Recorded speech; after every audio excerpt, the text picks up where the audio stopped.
Hit TV YouTube channels లో మీ వ్యాపార ప్రకటనలకు మరియు ప్రమోషనల్ ఇంటర్వ్యూస్ కోసం వెంటనే సంప్రదించండి. ఇప్పుడు నార్మల్ గా మీరు ఇన్నాళ్ళు ఇందాక నేను అన్నట్టుగా ఎప్పుడు ఏ రకమైన పదవి గానీ ఒక హోదా గానీ మీరు ఎప్పుడు ఆశించలే. ఏదో మీ ఉద్యమం మీదే. అవునండి. అంటే ప్యారలల్ స్ట్రీమ్ లాగా మీరు రన్ అవుతూ వచ్చారు.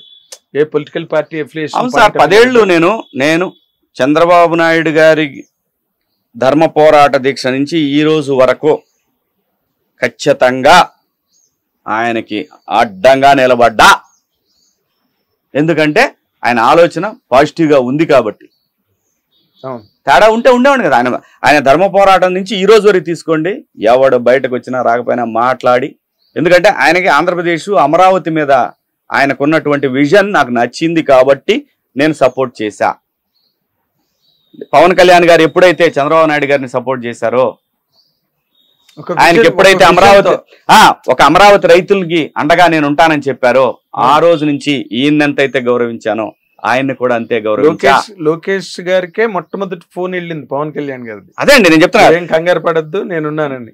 ఇన్నాళ్ళు లోకేష్ బాబుని మీరందరూ అంటే ఎవరైతే విమర్శించారో వాళ్ళందరూ తయారు చేశారో పప్పు అని. ఇప్పుడు చెప్పండి, ఎవరు పప్పు అని చెప్పి ఇదిగో ఇవన్నీ మొత్తం నాకే చూపిస్తున్నాయి. జగన్ అన్ని పప్పులు కలిపితే ముద్ద పప్పు జగనన్న. మళ్ళీ ఇదొక వ్యవస్థ తెలుసా మీకు? జగనన్న అని అనిపించుకోవటం, దానికి మళ్ళీ ఒక కొత్త పెట్టుబడి. కానీ ఇందులో దీన్ని క్రియేట్ చేయడానికి, జగనన్న అనే పదం క్రియేట్ చేయడానికి ఒక పెట్టుబడి. మావయ్య ఏంటయ్యా ఇది హింస కాకపోతే ఇదేంది? ఇది రాచరికం. ఇది ముద్దులు మావయ్య అని కేకేయటం ఏంది? మీకు అందరూ దండవరా బాబు, ఇదేనంటారా మనం నేర్చుకుంటుంది. ఇందులో డ్రామాటిక్ పాయింట్ ఏంటంటే, నార్మల్గా సినిమాలకి రాసే కథల్లో అలాంటి సీన్స్ రాస్తారు ఇన్ జనరల్ గా. అవన్నీ నిజంగా జరిగాయి. చంద్రబాబు నాయుడు గారు నేను మళ్ళీ సీఎం గా మాత్రమే అసెంబ్లీలో అడుగు పెడతానని చెప్పి వెళ్ళిపోవడం, మళ్ళీ ఆయన సీఎం గానే మళ్ళీ అడుగు పెట్టడం. డ్రామాటిక్ గా ఈసారి ఎలక్షన్స్ లో టూ మెనీ డ్రామాటిక్. ప్రజలు పిచ్చోళ్ళు కదా సార్. చంద్రబాబు నాయుడు గారిని 3 సార్లు ముఖ్యమంత్రిగా చూశారు. ఆయన విజన్ తెలీదా? 2019 ఎలక్షన్లో కూడా తనకు కలిసి వచ్చిన అంశం ఏంటంటే, చంద్రబాబు నాయుడు గారికి కలిసి రాని అంశం ఏంటంటే, ఆ రోజున కొంతమంది ఎమ్మెల్యేలు విచ్చలవిడితనం చేశారు. నేను పబ్లిక్గానే విమర్శించా దాని గురించి కూడా. దానివల్ల నాయకుడిగా ఆయన అద్భుతంగా చేసినా కూడా ప్రజలు గమనిస్తారు సార్. ప్రజలు గమనిస్తారు. ఒక లేని ఎటువంటి నాయకత్వ లక్షణాలు లేని ఒక వ్యక్తిని ప్రజలు ఒక అవకాశం అనే పదాన్ని, రాజశేఖర రెడ్డి గారు ఒక దేవుడు అనే ఆలోచనని, వాళ్ళ అబ్బాయి కూడా ఏదో చేస్తాడనే ఆలోచన కలగలిపి ఈయనకి బ్యాడ్ టైంగా వచ్చింది. కానీ లేకపోతే చంద్రబాబు నాయుడు గారికి వీళ్ళకి ఒక పోలిక అండి? అసలు కంపారిజన్ లేదు. అసలు ఏమన్నా కంపారిజన్ అండి వీళ్ళకి? No comparison. చంద్రబాబు నాయుడు గారు అనే వ్యక్తి రేపు అమరావతి అనేది భవిష్యత్తులో ఎంత పెద్ద రాజధాని అవుతుందో ఆ రోజు వరకు కూడా గుర్తుపెట్టుకుంటారండి. అలాంటి ప్రణాళికలతో ఏర్పడ్డటువంటి డిజైన్ అండి అది. ఇదే జర్నలిస్టులు ట్రేడింగ్ జరిగింది దానిలో సార్. నమ్మారా ప్రజలు? నమ్మలేదుగా. ఒక రాజధాని లేకుండా రాష్ట్రాన్ని నడపడం, 3 రాజధానులు అంటాం, ఎవడ హర్షిస్తాడు ఇదంతా? ఇప్పటికి అది కూడా మీరు ఒకటి గమనించాల్సింది ఏంటంటే, 3 రాజధానులు అన్నారు.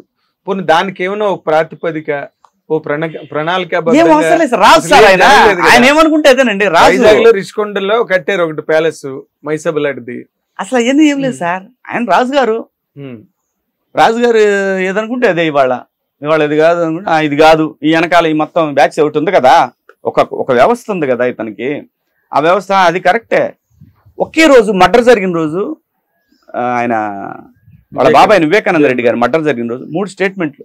గుండెపోటు చంద్రబాబు నాయుడు చేశాడు అనే, దాని తర్వాత ఆత్మహత్య, లేదు ఎవరో హత్య చేశారు. ఇలాంటి 3 స్టేట్మెంట్లు ఒకేసారి రోజా ఇచ్చారు. రోజా 3 ఉంటాయి ఆవిడ రికార్డెడ్గా.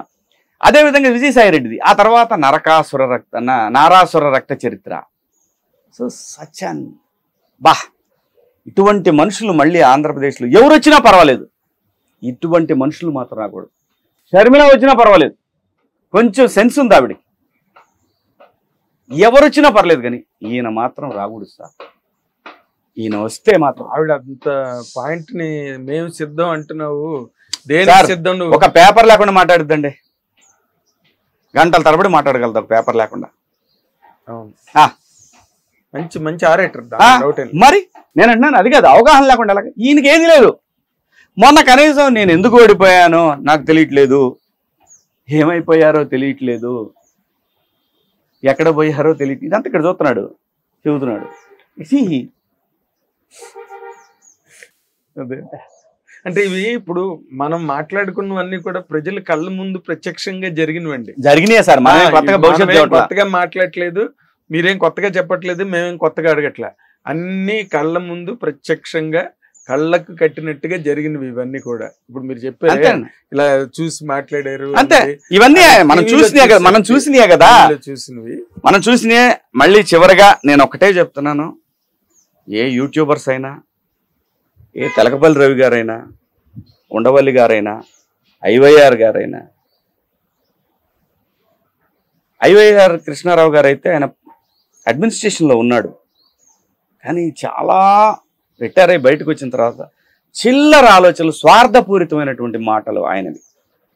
పెద్దవారు ఆయన, గౌరవం ఉంది ఇంకా పోలా, కానీ వారి ప్రవర్తన, ఆ మాట్లాడే తీరు, అవన్నీ కూడా 2 నాలుకల ధోరణులు, ఇవన్నీ వారికి అంత శోభనివ్వండి. ఎందుకంటున్నాను, రిటైర్ అయిపోయాము, 70 వస్తున్నాయి, దీని తర్వాత ఎప్పుడు సస్తామో తెలీదు, ఎవరి గురించి దేనికోసం ఇది చేతనైతే 4 మంచి మాటలు, నలుగురికి దారి చూపించే మాటలు మాట్లాడండి. చంద్రబాబు నాయుడు గారిని పొగడమంటలా మిమ్మల్ని, బయాస్డ్ వద్దు, నిర్మాణాత్మకమైన సహకారం ఇవ్వండి, నిర్మాణాత్మకంగా సహకారం ఇవ్వండి. మీరు ఇప్పుడు ఈ జీవో తెచ్చారయ్యా, ఈ జీవో వల్ల ఈ ఉన్నయం చూసుకోండి.